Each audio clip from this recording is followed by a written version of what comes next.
Senator Pratt. Deputy President. I rise tonight with sadness, love and gratitude. Sadness at the sudden death of Sarah Carter. Sarah, as others in the Senate and the other place have highlighted, was an extraordinary human.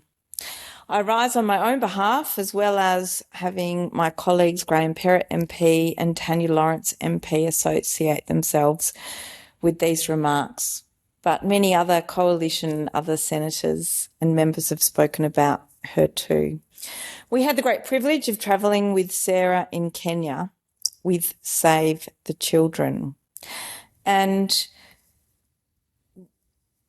unsurprisingly to me, Sarah was in the Labor Party, but she had this wonderful capacity to communicate, which is why people like Michael McCormack and so many others have paid tribute to her. But she wasn't just there to communicate herself or about herself. She was there to elevate others. So in our journey around Kenya and on her many other trips that she facilitated for other MPs, she elevated the voices of families living on meagre food rations in Kenyan refugee camps, those who regained sight through the Fred Hollows Foundation, communities in Vanuatu, Solomon Islands, PNG, with no access to roads, drinkable water or healthcare, the needs of mothers with cervical cancer and no home. Throughout Sarah's life, she was an absolutely dedicated community advocate. And I know that she's greatly, that the shock of her passing to her colleagues, her friends, and her family is absolutely unfathomable. And I pay particular tribute to her colleagues at Save the Children. She spoke up very strongly for the community of Maribyrnong, in which she served for a long time as a councillor and mayor. She stood up for the children of Gaza and their desperate need for more aid and the access of aid into Gaza City for children. Sarah taught me a great deal during my trip to Kenya in 2022. She supported Save the Children to reveal the lives of others in a way that called other people, including in this place, including in governments, that called them to action and called on us to do more. And in her name, we should.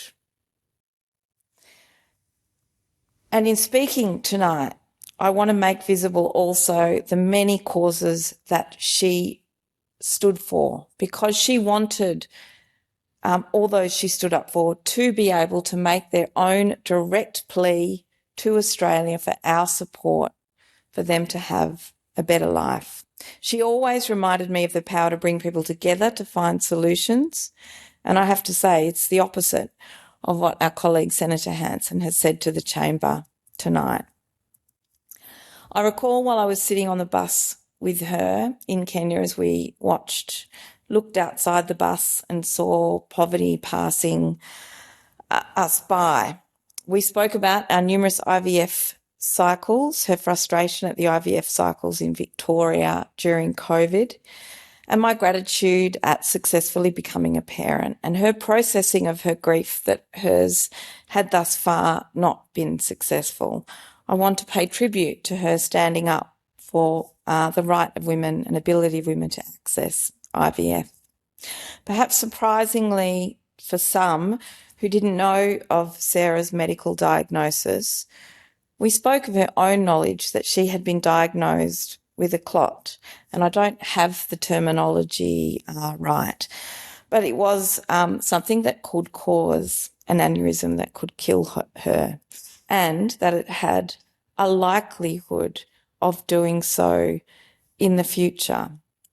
And I say this not for any particular gratuitous reason to highlight her cause of death, but really to say Sarah was one of those people who was able to elevate the circumstances of other people and our capacity to do something about them, even when she knew she could do nothing about her own in case of her own diagnosis. Thank you. Thank you. The Senate stands adjourned and we'll meet again tomorrow at 9 a.m.